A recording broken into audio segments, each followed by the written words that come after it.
मित्रों के लिए सभा में उपस्थित होने के लिए बहुत बहुत अभिनंदन।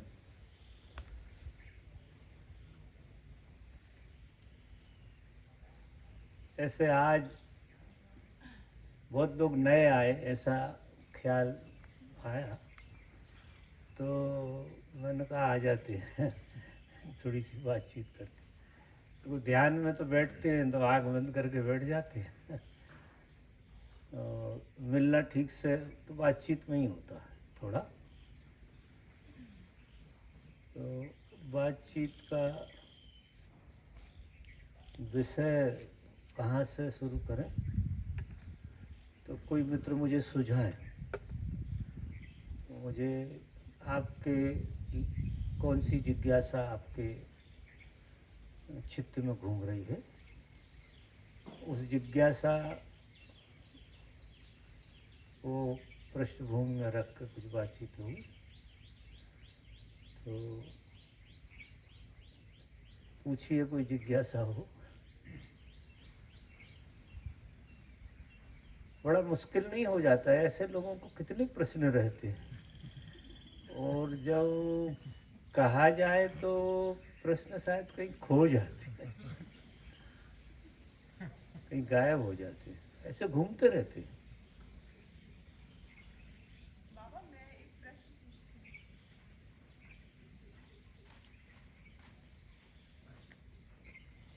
हूँ। बाबा, सहज जीवन में ध्यान का कैसे हम यूज कर सकते हैं और उसका क्या महत्व है?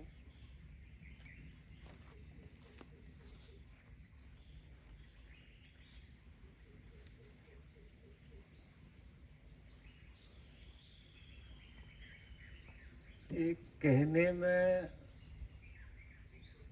बड़ा सरल लगता है, सहज जीवन। और जहाँ जीवन सहज हो जाता है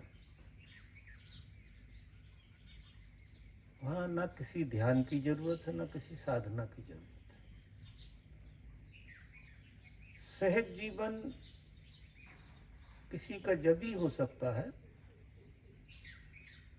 जब जीवन ध्यान पूर्ण हो जाए, यानी ध्यान की पूर्णाहुति आ गई तो आपका जीवन सहज हो गया। फिर उस सहजता को जीना है और सारी चीजें चित्त में से निकाल देनी है। जीने की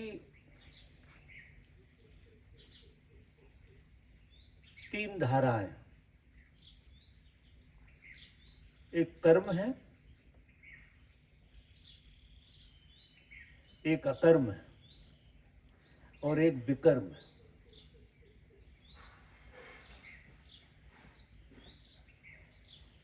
कर्म से सभी जुड़े हैं और सब जानते हैं, लेकिन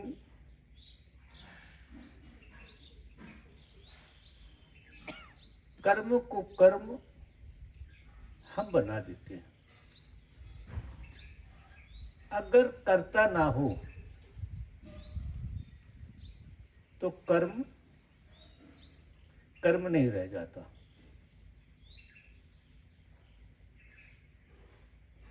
फिर कुछ लोग पीछे पड़े हैं कि कर्म करना ही नहीं है। कर्म ना करने की बात को वो अकर्म मानते हैं, वो भी कर्ता से जुड़े हुए। ना तो कर्म में जीने वाला आदमी सहज हो सकता, क्योंकि कर्म का संबंध कर्ता से जुड़ा रहता। अकर्म में जीने वाला आदमी वो भी कुछ हिस्से में कर्ता से जुड़ा रहता। जैसे मुझे ये काम नहीं करना, ये भी एक कर्म है। मुझे ये काम करना है, ये भी कर्म है, और मुझे काम नहीं करना है, ये भी एक कर्म है। इन दोनों परिस्थितियों में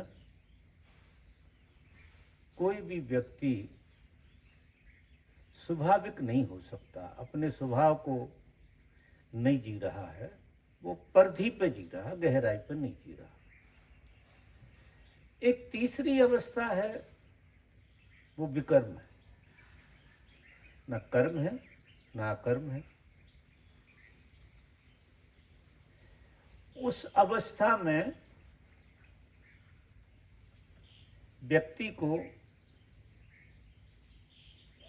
एक गहरा बोध बना रहता है कि यहाँ सब हो रहा भी, इसमें मेरे करने से और न करने से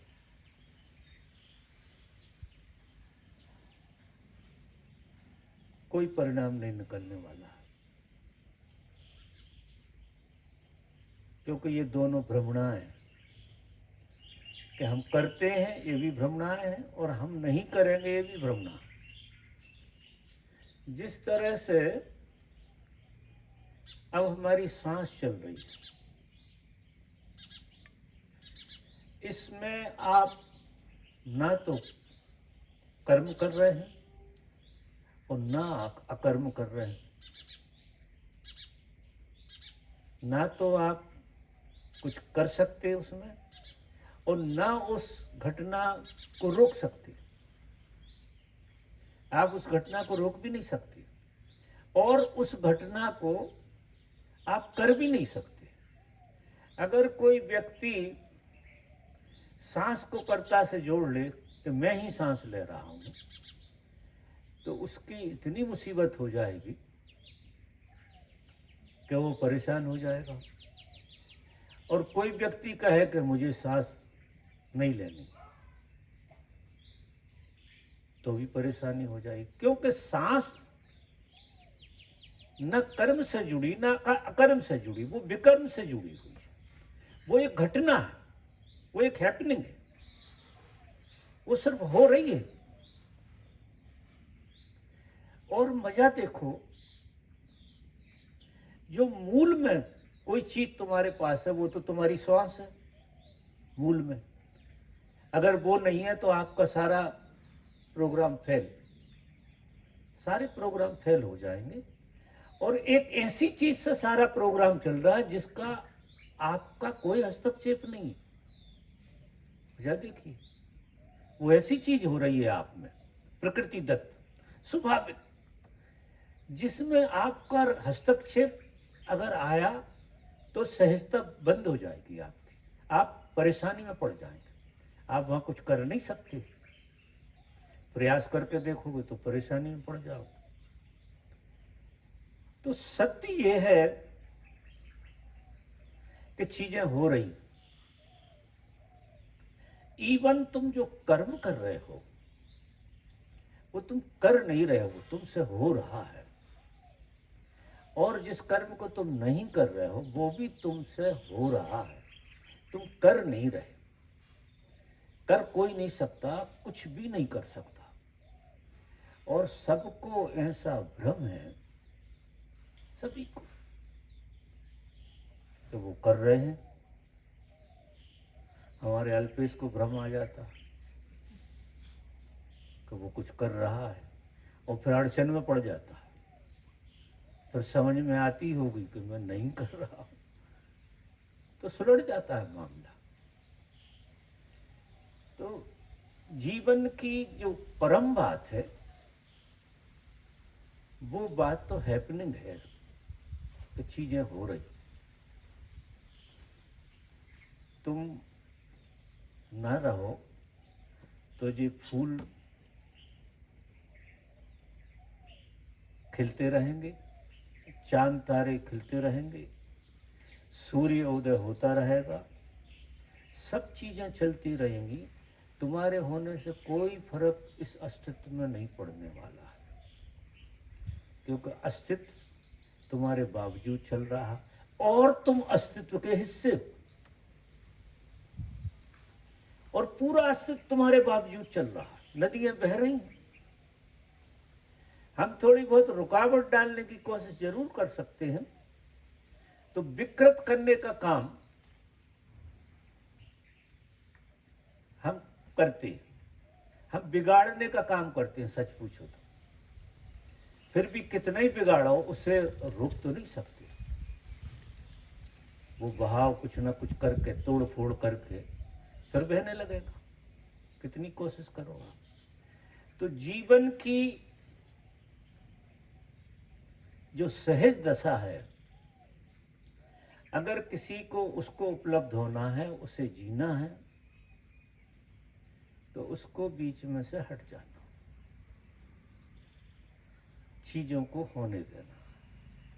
मैं ये नहीं कह रहा हूं कि तुम रोटी बनाने नहीं चाहोगे, कि अब हम तो हटा ही लेते हैं अपने को, तो रोटी नहीं बनाओगे तो भूखों मरोगे निश्चित। अब तुमने क्या बात को ठीक से समझा नहीं।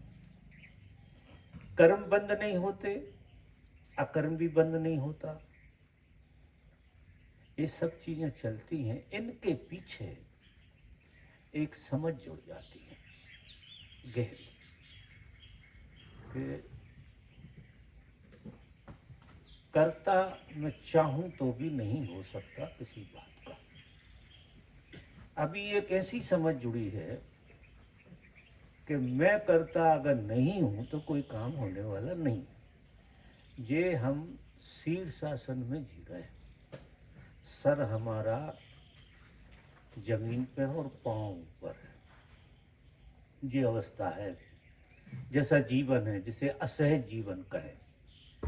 अब सर जमीन पे होगा और चलने की कोशिश करोगे तो कितना श्रम करना पड़ेगा, प्राण निकल जाएंगे, इतना श्रम करना पड़ेगा 2 कदम चलने के लिए भी। और फिर आपको समझ आ गई कि ये शीर्षासन में मैं क्यों हूं, तो वो खड़ा हो जाएगा। जैसे ही वो खड़ा होगा तो सहजता आ जाएगी उसके अंदर। अब पूरा भार खत्म हो गया, क्योंकि सर की तरफ से अगर खड़ा होगा तो अपना खुद का पूरा भार उसने अपने पे ले लिया,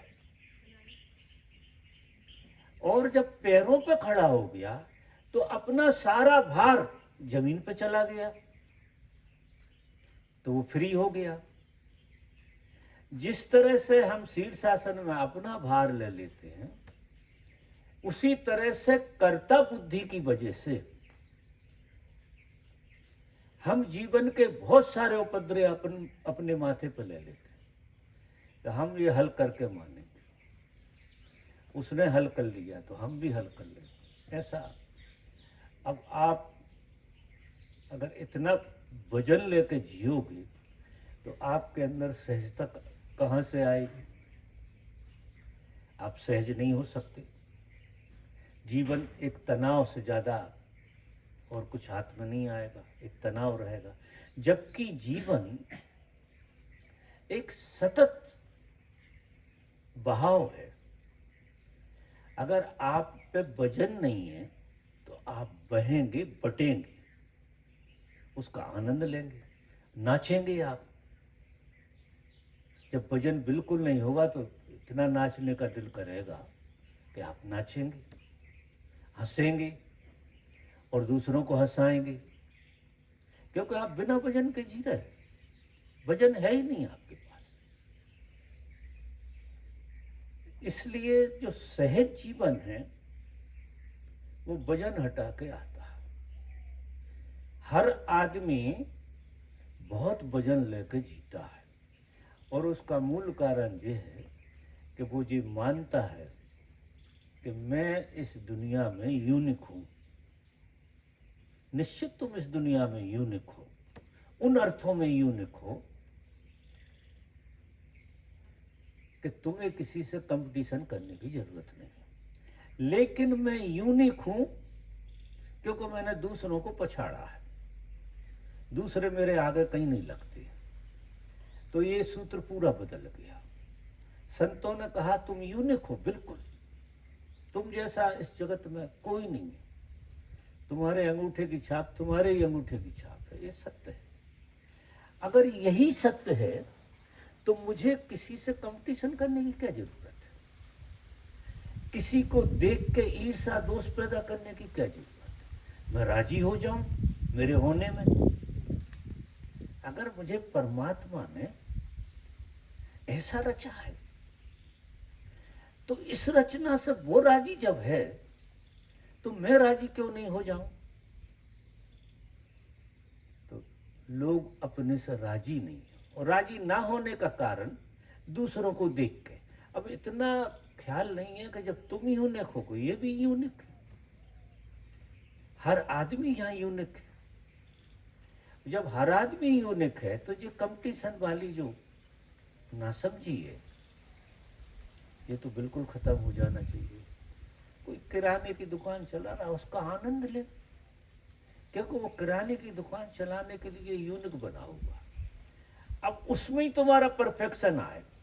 परफेक्शन का मतलब है किराने की दुकान चलाना तुम्हारा आनंद हो जाए, मेडिकल की दुकान चलाना तुम्हारा आनंद हो जाए, तुम अड़ोसी पड़ोसी को देखो ही मत। और जब कोई कर्म तुम्हारा आनंद होता है तो वो कर्म बहुत सहज हो जाता, तुम कर नहीं रहे ऐसा हो जाता, हो रहा है। जब कर्म आनंद होता है तो ऐसा नहीं लगता कि आप कर रहे हैं, ऐसा लगता कि हो रहा है। और आप ऐसे पानी की तरह बहते जाते हैं कर्म में भी, ये कर्म होता रहता है और आप आनंद लेते चले जाते हैं, क्योंकि आपने ये तय कर लिया है कि कंपटीशन नहीं। मैं अपने होने से और अपने काम से, अपनी व्यवस्था से गजब राजी रहूं। इवन अपनी पत्नी से बहुत राजी रहूं, क्योंकि वो भी एक यूनिक घटना है। तो आप अपने से राजी रहें, और आपके साथ कोई है तो उस घटना से भी राजी रहें, क्योंकि वो घटना भी घटी है। अगर गहरे से देखो तो वो घटना घट गई, हम राजी हो गए, आनंद ले रहे हैं उस घटना का।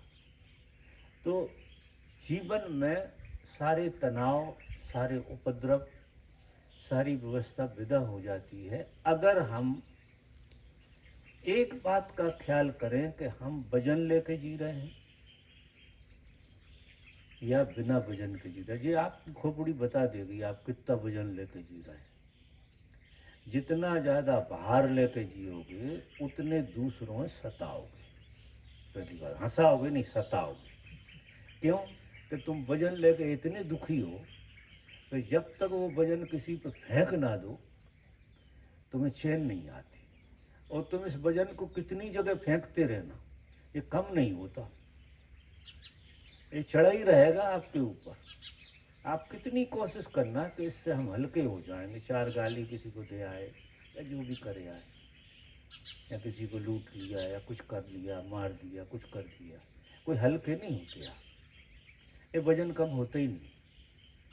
और वजन जैसे रहेगा आपके मस्तिष्क पे तो ये सहजता आपके जीवन में नहीं आ रही। वजन लेके जीते हैं लोग और जरा जरा सी बातों में दूसरे को दोषी बनाते हैं कि ये गड़बड़ है। अब गड़बड़ कैसे है? वो यूनिक है और तुम भी यूनिक हो, गड़बड़ कैसे है? तुम जजमेंट कैसे कर सकते हो कि कोई गड़बड़ है? हमें एक बड़ी खराब आदत जो है ना हमारे जीवन की, वो जजमेंट करने की है। इस आदत ने आदमी को बहुत विकृत बना दिया। अगर जजमेंट ही करना है तो अपना करो, जज बनना है तो अपने बनो यार। जरा इनके जज बनने में, फैसला देने में तुम्हें क्या लगता? देखो वकील हो जाते हो तुम, और जज भी तुम ही होते हो, आर्ग्यूमेंट भी तुम ही करते हो, फांसी पे चढ़ा देते हो सीधा अगले आदमी ने। और जब उसकी गलती इतनी सी होती है और तुम्हारे पास सजा फांसी से कम है ही नहीं, ऐसा खेल खेलते हो तो जरा सी। घर में भी किसी का कप टूट गया, बच्चों ने अगर इतना कर दिया कुछ ऐसा, तो फिर देखो आप उसकी परिस्थिति कोई नहीं समझते, वो बहुमूल्य कब था, उसका बदला ले रहा हो आप। तो सारी परिस्थिति जो है निर्भर करती है आपके चित्त की दशा पे। तो जजमेंट करना अगर आदमी बंद कर दे, जजमेंट समझ रहे हो आप, अगर आपने दूसरे का जजमेंट करना बंद कर दिया तो आप पक्का मानना कि आप बहुत हल्के हो जाओगे, क्योंकि बहुत सारी विकृतियां दूसरों में देख के हमारे भीतर हम पैदा करते हैं, पन पाते हैं हमारे भीतर। क्योंकि ये जगत का बड़ा रहस्यमय खेल है, बहुत रहस्यमय खेल है जगत का। जैसा तुम देखते हो, जैसा व्यवहार करते हो, जैसा तुम सोचते हो, वैसे ही तुम हो जाते हो। ये जगत का सीक्रेट है। ये जगत में जो हमें मिला है, ये दोनों तरफ से मिला है।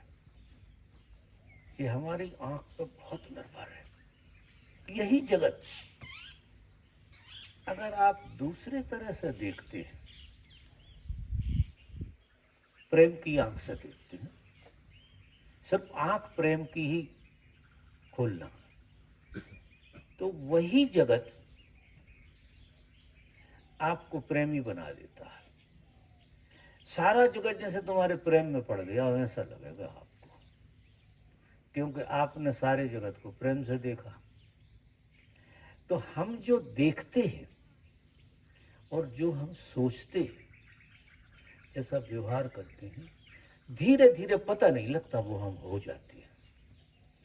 तो अभी तक जो तुम हो गए हो उसका निरीक्षण करो कि अभी तक जो हो गए हो वो बात तो आनंद तो नहीं दे रही, पक्की बात। तो अभी तुम दूसरों का जजमेंट कर करके, दूसरी चीज़ों की व्याख्या कर करके अपनी जो फिल्म तुमने बना ली गड़बड़, वो बहुत गड़बड़ फिल्म हो गई। अब तुम्हें कानों कान पता नहीं होता कि जो तुम देखते हो वही तुम हो जाते हो, जो तुम सोचते हो वही तुम। ये परमात्मा ने एक मनुष्य के भीतर एक केमिस्ट्री डाली है, गजब की केमिस्ट्री है वो। और वो केमिस्ट्री कहती है कि जो तुम सोचोगे वही तुम हो जाओगे, जो तुम देखोगे वही तुम अपने भीतर अनुभव करने लगोगे। तो अभी तक तो अपन जैसी चल रही थी गाड़ी वो चलाई अपन। अब एक संकल्प लेते हैं कि अब जिंदगी तो जब अपन यूनिक ही हैं तो बहुत मजे में जीना है। और मजे में जीने का जो सरलतम सूत्र है कि तुम तुम्हारी आंख बदल लो देखने की, अगले को तुम बहुत प्रेम से देखो। और प्रेम से जैसे ही देखा कि उसके अंदर के दोष दिखाई नहीं देते, वो छुप जाते हैं, वो पता नहीं कहां चले जाते हैं। जैसे ही तुम किसी के प्रेम में पड़ते हो तो आप अंदाज लगाओ उसके दोष दिखते हैं उस टाइम। और अगर दोष देख रहे तो प्रेम में पड़ नहीं सकते, कोई उपाय नहीं है। जैसे ही तुम प्रेम में पड़ोगे दोष गायब हो जाते, अब वो तुम्हें दिखाई नहीं देंगे। और जो दिखाई देगा उससे तुम्हारी बनावट बनेगी, तुम्हें बहुत अच्छा अच्छा दिखाई देने लगे और वो सब अच्छा अच्छा आप होने लगेंगे। कीमिया देखिए कितनी बढ़िया है, माने कोई पहाड़ नहीं तोड़ना है, गेस्टाल्ट बदलना। धर्म जो है एक गेस्टाल्ट बदलने का काम है। जैसी चीजें हम देख रहे हैं उनको सही स्वरूप में देखने लगे। अभी हम जो जजमेंट की हमारी आदत के कारण हम मिथ्या दृष्टि से देखते हैं, झूठी दृष्टि से देखते हैं, बनावटी दृष्टि से देखते हैं। हम मतलब कुछ अपने भीतर जो हमने तय कर रखा है उस दृष्टि से देखते हैं, तो फिर वो चीजें वैसी दिखाई देती हैं और फिर तुम्हारे अंदर जो चीजें पड़ी हैं वे और मजबूत हो जाती हैं। अब इस तरह से जब तुम देखना शुरू करोगे तो चीजें बहुत अलग तरह से दिखाई देंगी तुम्हें, क्योंकि प्रेम में सब मिट जाता है। बड़ा मिरेकल है जी, मिरेकल। इसलिए लोग प्रेम में दीवाने हो जाते हैं, पागल हो जाते हैं। उन्हें बुराई बुराई कुछ दिखती ही नहीं है बिल्कुल, जो परिणाम हो जाए, क्योंकि उनकी आंख से देखो। जैसे वो कहते हैं कि लैला को देखना तो मजनू की आंख चाहिए, राजा क्या देखेगा, पागल, वो तो देख ही नहीं सकता। आंख तो मजनू की चाहिए देखने की। अब मजनू की आंख से देखोगे तो ना लैला काली है ना गोरी है, वो कुछ और ही हो गई, उसके सारे दोष विदा हो जाते। प्रेम देखो केमिस्ट्री कितनी गजब की है, जिसको हम सब चाहते तो सब हैं, हम सब प्रेम में जीना चाहते हैं, लेकिन कोई और प्रेम पूर्ण हो हमारे लिए, जी हमारी एक भूख बनी रहती। तुम्हारे लिए तो जो सारा जगत प्रेम पूर्ण है, तुम्हें पता नहीं है, तुमने उसे उस तरह से देखा नहीं है। पशु पक्षी से लगा के, पेड़ पौधों से लगा के, जीव जंतु से लगा के, हर चीज तुम्हारे प्रेम में। अगर तुम चींटी को भी प्रेम से देखोगे, सच कह रहा हूं, चींटी भी तुम्हें प्रेम करने लगे ऐसा लगेगा आपको कि वो भी आपके प्रेम में पड़ गई। ऐसा चींटी की बात कर रहा हूं। ये प्रेम ऐसी रसायन है, ऐसी रसायन है कि ये सब बदल देती है, जगत का पूरा गेस्टाल्ट बदल देती है। आपको देखने का ढंग आ गया। और देखो धर्म और कुछ नहीं है। हम बहुत साधना करते हैं, बहुत उपद्रव में पड़े हैं, हम शीर्षासन करते रहते हैं। धर्म जो है प्रेम पूर्ण जीने की कला है।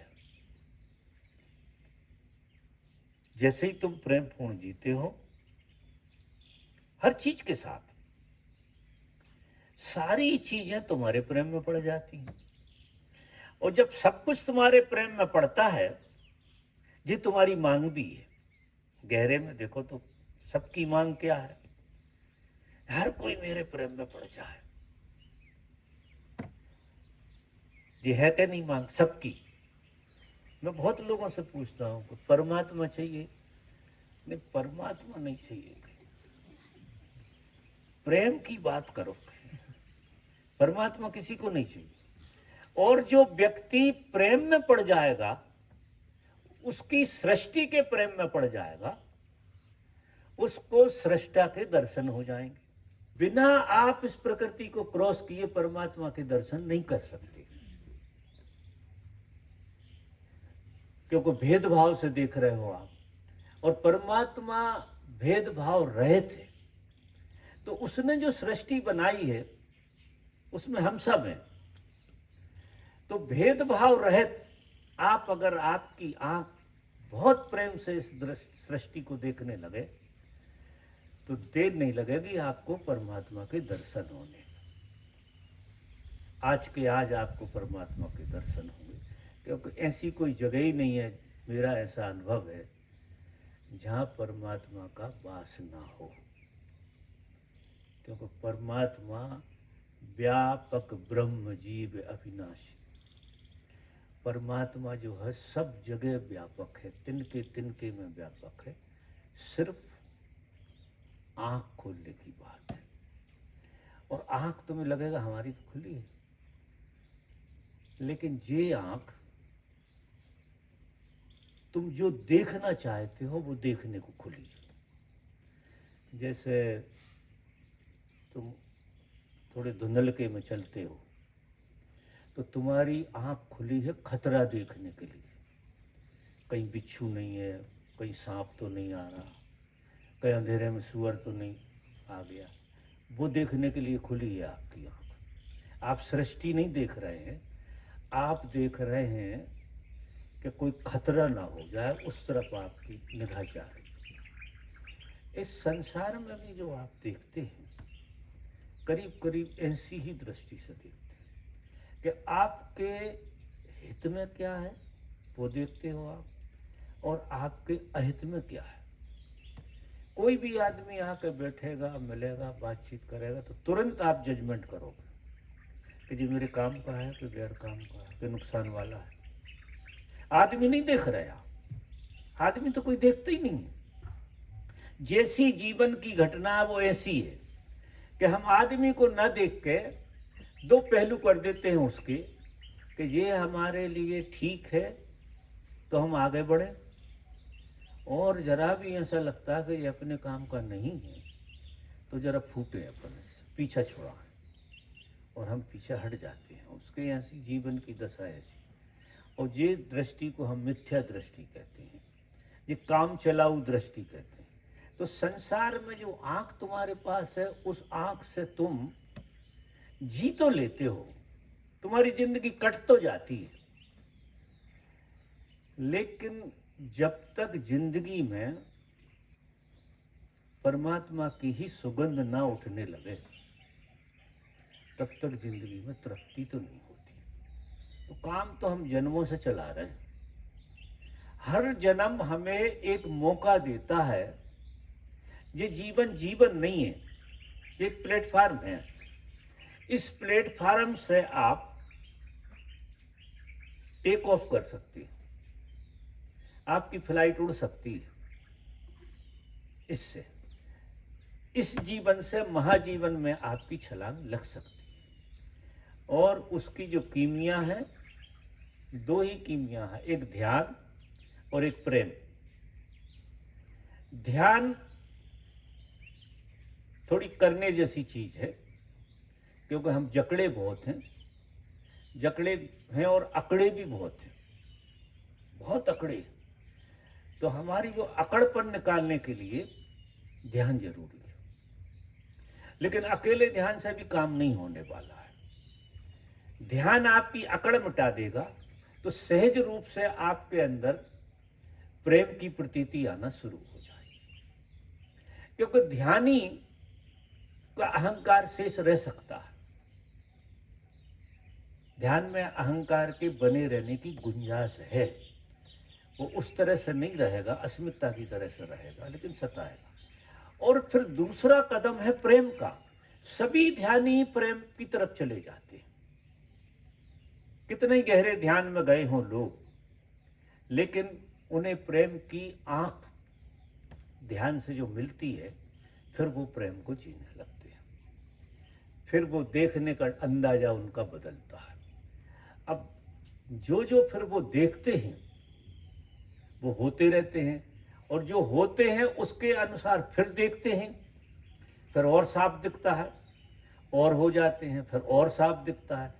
तो ये इतना गहरा रहस्य जीवन का कि चलते उठते बैठते खाते पीते आप प्रतिपल विकसित हो रहे हो, प्रतिपल। यानी ऐसा समझिए कि मैं आपको आंख बंद करके दोबारा देखूं तो आप दूसरे दिखें, कुछ और गहरे दिखें।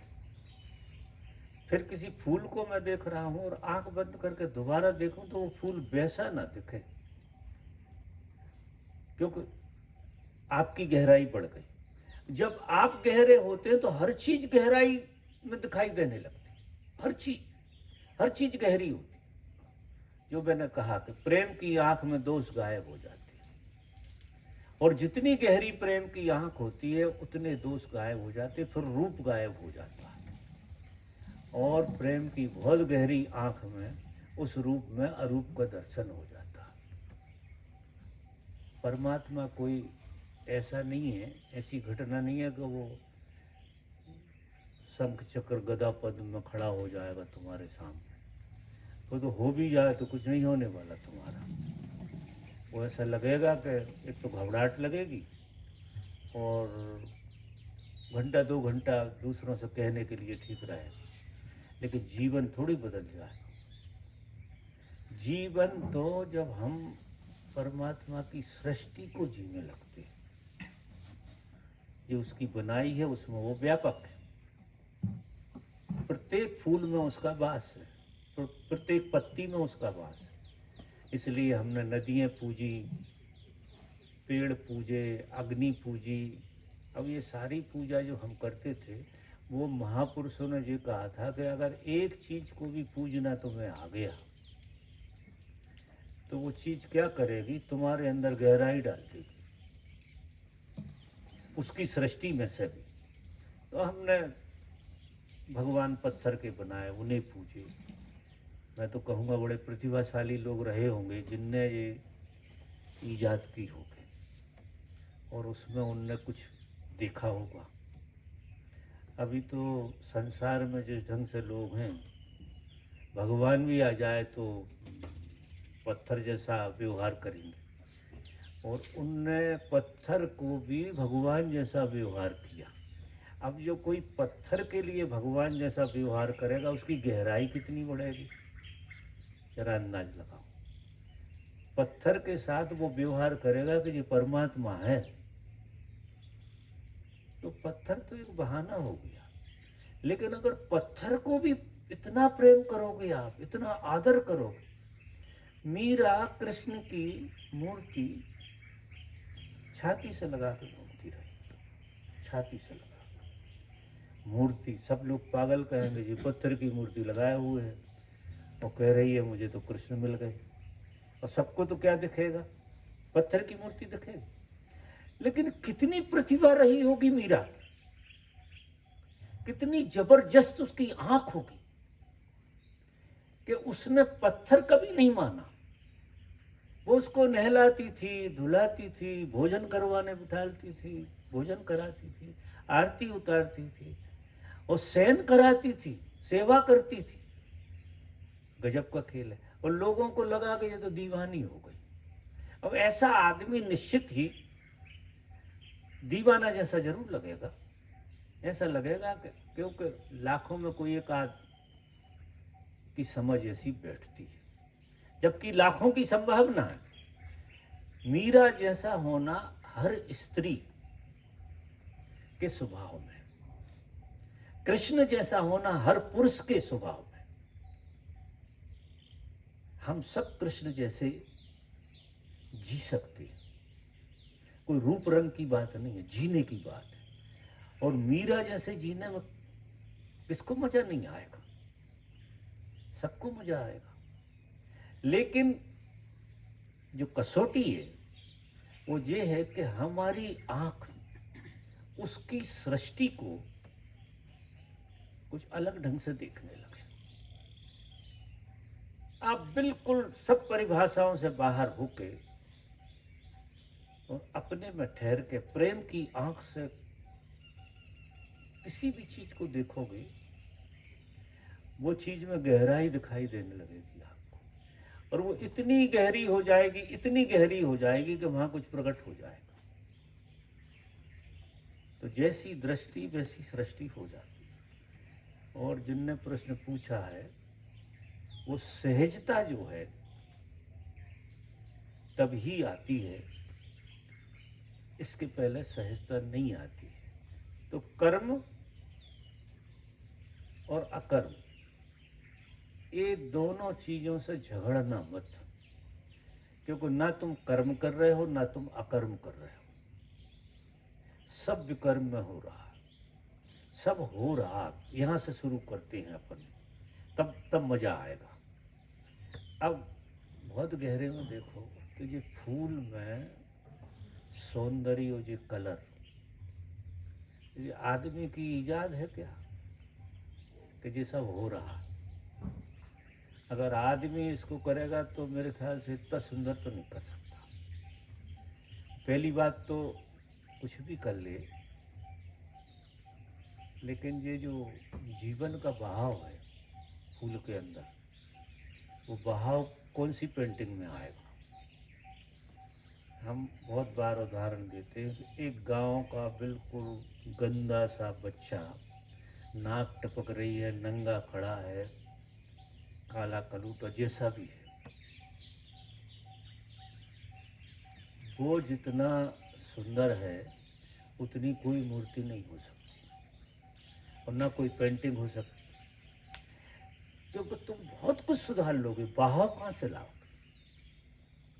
जो बहाव है उसके अंदर जीवन का, उस बहाव को तो सिवा परमात्मा के, अभी तक तो साइंस भी इतनी डेवलप नहीं हुई, इतनी आगे बढ़ गई, फिर भी वो बहाव नहीं ला सकती। खटर पटर गाड़ियां चला दोगे तुम, और उन गाड़ियों को चलाने में भी तुम्हें परमात्मा की बनाई हुई चीज का ही उपयोग करना पड़ेगा, पेट्रोल डीजल का। ऐसे कैसे चला दोगे? माने आपको भी कोई खेल खेलना है तो बेस में क्या है उसके? पेट्रोल थोड़ी बना लोगे आप,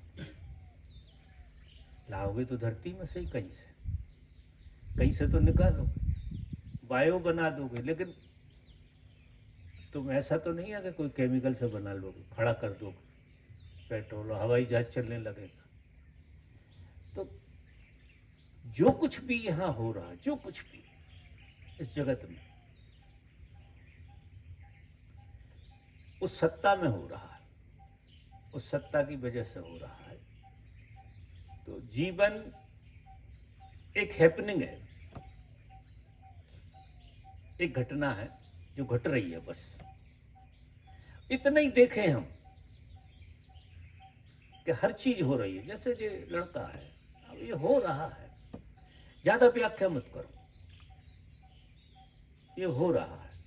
हर चीज को होने की भाषा में देखो। पेड़ को पेड़ ना कह के एक बींग की तरह देखो, एक होने का ढंग देखो।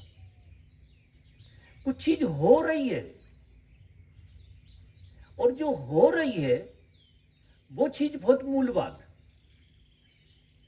जो चीज दिख रही है वो मूल्यवान नहीं है।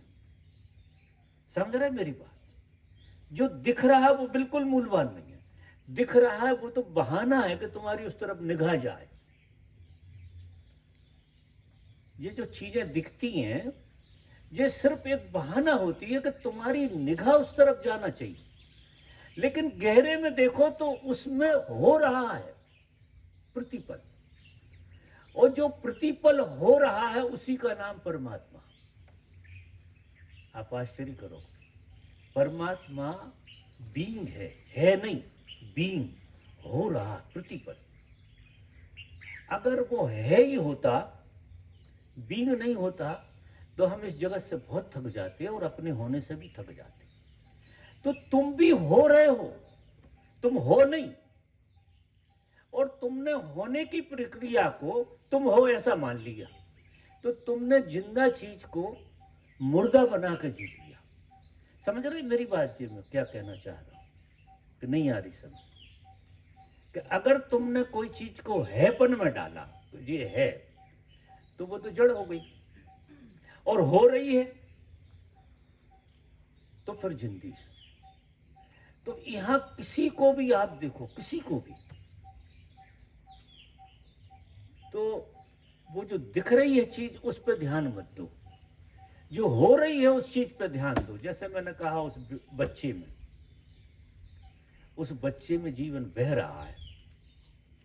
अब सब कुछ बना लो, लेकिन वो बहाव नहीं बना सकते। वो तो तुम अनुभव कर सकते हो, अनुभव जरूर कर सकते हो। अगर प्रेम की आंख है तो बच्चे की कुरूपता, सुंदरता नहीं देखोगे आप। क्या देखोगे? उसका बीइंग, जो हो रहा है, जो होने की घटना घट रही है, वो आप देखेंगे। अब आंख इस तरह से देखेगी तो आप कैसे व्याख्या करोगे? जो चीज हो रही वो तो प्रतिपल बदल रही है, तो आपकी व्याख्या तो बेकार हो जाएगी, हर व्याख्या बेकार हो जाएगी। किस चीज के बारे में आप कोई व्याख्या कर सकते? तो क्या हो जाएगा? आप व्याख्या करना बंद कर दोगे। आपको लगेगा मैं व्याख्या करता हूं, इतने में ही बात बदल जाती है, क्योंकि चीजें तो हो रही हैं, घटना तो घट रही है, और प्रतिपल घट रही है, सतत, एक सतत भाव है। इसलिए परमात्मा को देखना बहुत मुश्किल है, उस बच्चे को भी देखना बहुत मुश्किल है। उसके बहाव के साथ अगर तुम जी लिए तो तुमने थोड़ा सा स्पर्श आया, तो परमात्मा के बहाव के साथ अगर तुम बह गए तो तुमने परमात्मा को जान लिया। वो जी के जान लिया, मतलब जी के, वो भी एक हिस्से को जी के जान लिया। अब हम परमात्मा को जानना चाहते हैं। वो कोई वस्तु थोड़ी है, ना रूप है, ना रंग है, ना आकृति है। आप कैसे जानो? कितनी कोशिश। और हम चीजों को रूप और रंग और आकृति से जानने की क्षमता रखते हैं, इससे ज्यादा तो हमारी कोई क्षमता नहीं है। तो अब परमात्मा को तुम नहीं जान सकते ऐसा नहीं है, तुम इस बच्चे को भी नहीं जान सकते, इसके साथ जी सकते हो लेकिन जान नहीं सकते। हम अपने छोटे बच्चों के साथ थोड़ा सा जीते हैं, उनके साथ जब खेलते हैं तो जो मज़ा आपको आता है बच्चों के साथ, वो क्या आता है कि आप उसके साथ थोड़ा सा बहने लगते हैं, क्योंकि वहाँ तुम्हारा अहंकार थोड़ा हट जाता है, क्योंकि वहाँ चैलेंज नहीं है तुम्हारे लिए कोई, वहाँ बच्चे के साथ कोई चैलेंज नहीं। जहाँ चैलेंज नहीं होता वहाँ अब इसको थोड़ा हल्का उतार कर रख देते हैं हम, और उसको हम जीने लगते हैं, और वो भी गलती कर जाए तो फिर हम खड़े हो जाते हैं, फिर वो जीना बंद हो जाता है, फिर हम सियाने होकर उसे कुछ कुछ कहने लगते हैं, ऐसा होता है तो चूक जाते हैं।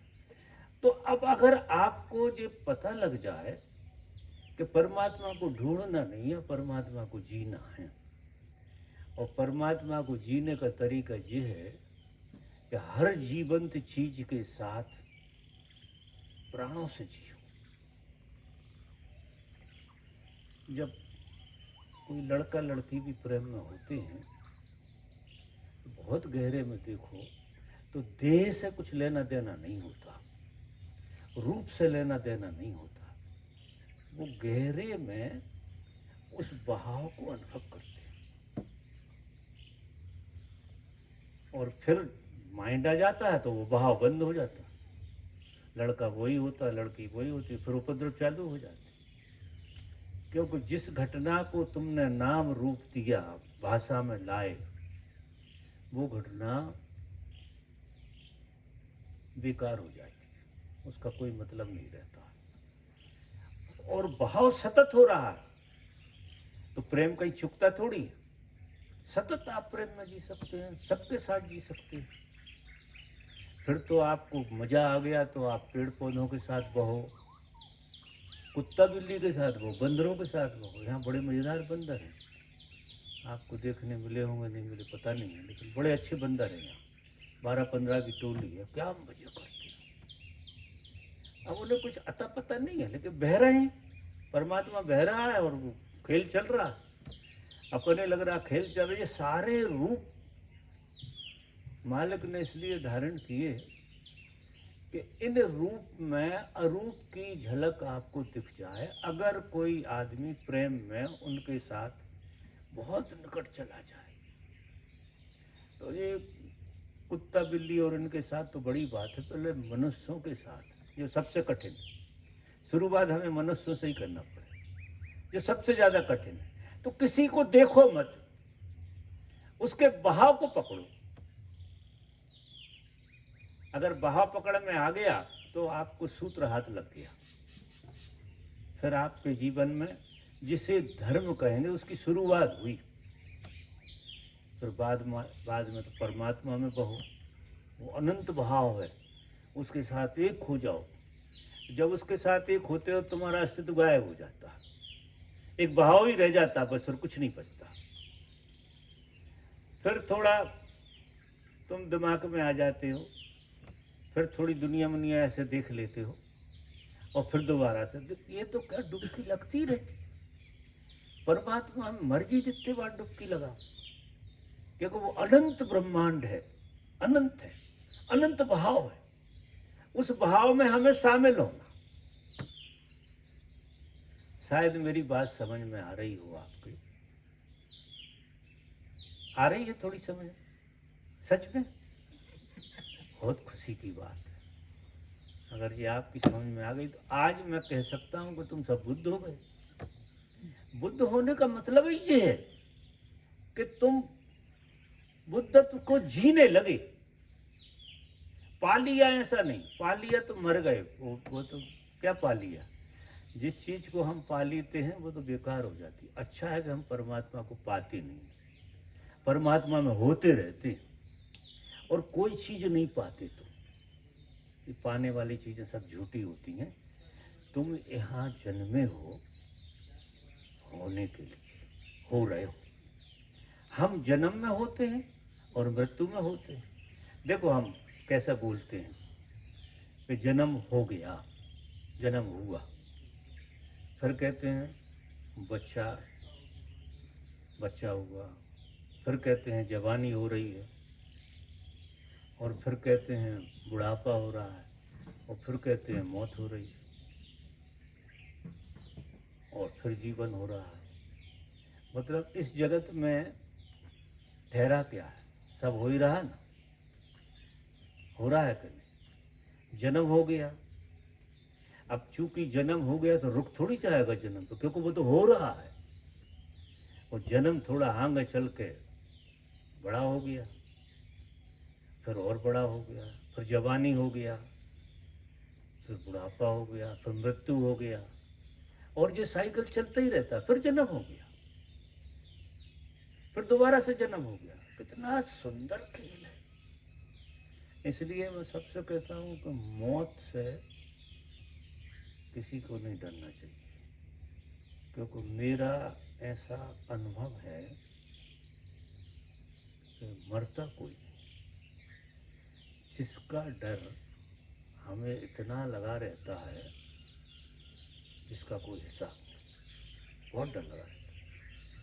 और वो एक होने की प्रक्रिया है। जैसे तुम जागे हो तो जागना हो रहा है, और सो गए तो स्वप्न हो रहे हैं। स्पेस बदल गया, वो उस तरह से हो रहा है। फिर स्वप्न चला गया तो नींद हो रही है। अपन क्या कहेंगे किसी से कि ये नींद में सो रहा है, मतलब नींद हो रही है, ऐसे ही कहेंगे ना। स्वप्न भी हो रहा है और जीवन भी हो रहा है, ऐसी मौत भी हो रही है, वो भी हो रही। वो एक स्पेस है और कुछ नहीं है। जैसे जी 3 स्पेस आप जानते हो। एक तो जे स्पेस है जिसमें हम बैठे हैं, एक स्पेस है। फिर आंख बंद हुई, जे स्पेस एकदम गायब हो जाएगा और आप दूसरे स्पेस में चले जाएंगे, उसे कहेंगे हम स्वप्न। और स्वप्न का इससे कोई लेना देना नहीं है, वो अपना स्पेस है, उसकी अपनी दुनिया है, उसके अपने नियम, अपने कायदे हैं स्वप्न के, और वो होता है। वो तो अगर आप लौट के ना हो, स्वप्न में ही रहो, तो आपको ये कभी ख्याल में नहीं आएगा कि ये सपना है। क्योंकि किसी चीज़ से जब हम लौट के आते हैं तो हमें पता लगता है कि वो चीज़ वो थी। और फिर नींद होती है, तो नींद में भी जब तुम होते हो तो नींद में होते हो, नींद हो रही है, लेकिन तुम्हें लौट के ना आओ तो कैसे कहोगे कि नींद हुई? अभी क्या हुआ है कि ऐसी ही स्पेस है मौत, और उसमें से तुम लौट के आ गए तो तुम कहोगे कि यार जैसे नींद में से लौटे ऐसे मौत में से लौटे। तो वो एक स्पेस है। समझ रहे मेरी बात में क्या कह रहा हूं? नहीं आ रही कि डर अभी भी लग रहा? वो एक स्पेस में चले गए तुम, और फिर उस स्पेस से लौट के आ गए। अभी वो बोध आपको जगह नहीं है, और वो प्रकृति ने छुपा कर रखा है।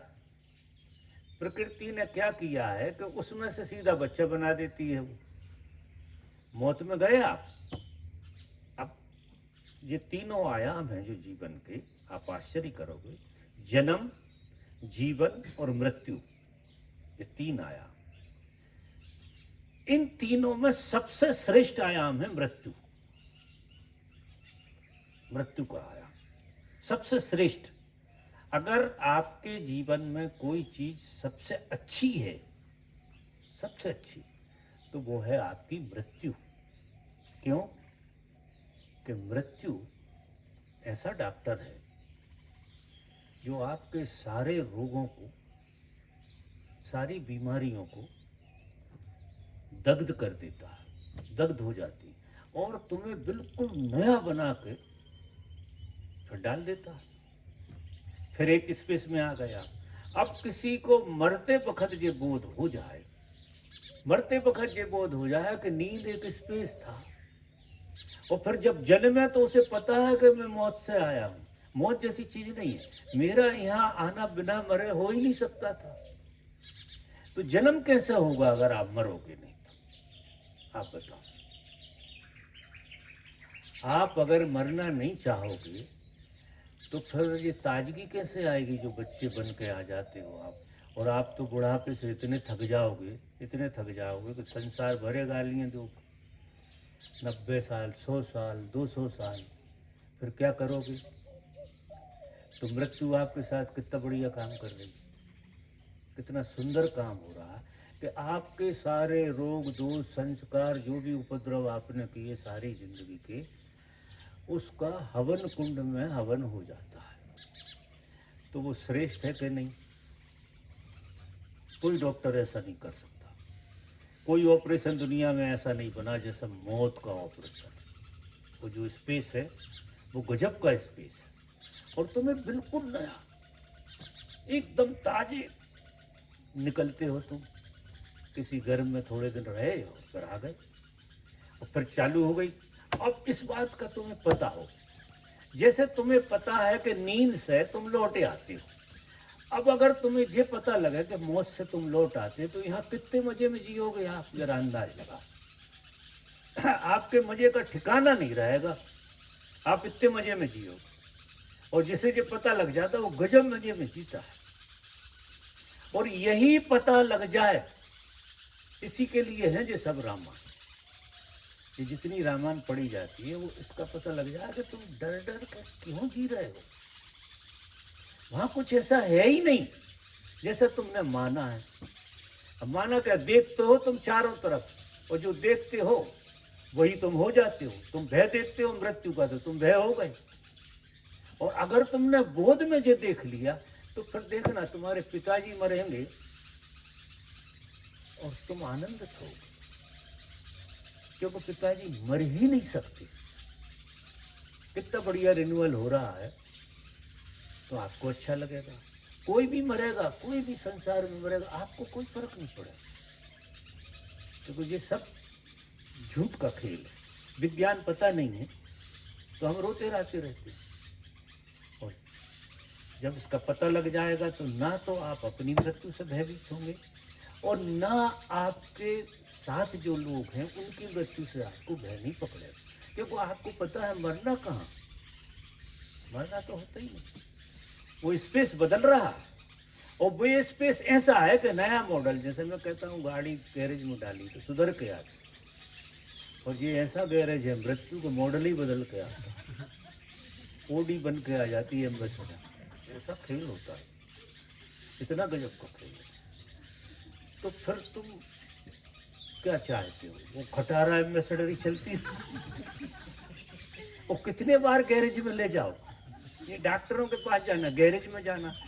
तो मृत्यु कितनी अच्छी चीज है जिससे हम लड़ रहे हैं। तो मृत्यु का भय बिल्कुल नहीं होना चाहिए, किसी को भी नहीं होना चाहिए। ये एकदम ना समझिए, एकदम ना समझिए। और सब जने एकदम चौंक जाते हैं कि अरे यार मर जाएंगे, मर जाओगे, इससे अच्छा तो कुछ है ही नहीं। क्योंकि अभी भी जितना उपद्रव हो रहा है तो शरीर में भी हो रहा है। तो ये शरीर तो बहुत राजी है मॉडल बदलने। तो बदलना करना क्या हो, आज हो जाए तो आज। हमारे मिलने वाले बहुत सारे प्रेमी लोग ठोकुआ पुटवा के दोबारा से खड़ा कर देते, ऐसे गैरेज में भेज देते हैं, वो ठोक पीट के फिर खड़ा कर देते। ऐसा खेल होता है। और हमको तो पक्का ही पता है कि ये मॉडल बदल के आ जाए और मजे करेंगे, क्योंकि जीवन कहीं चुकता नहीं है, कहीं कुछ होता नहीं है।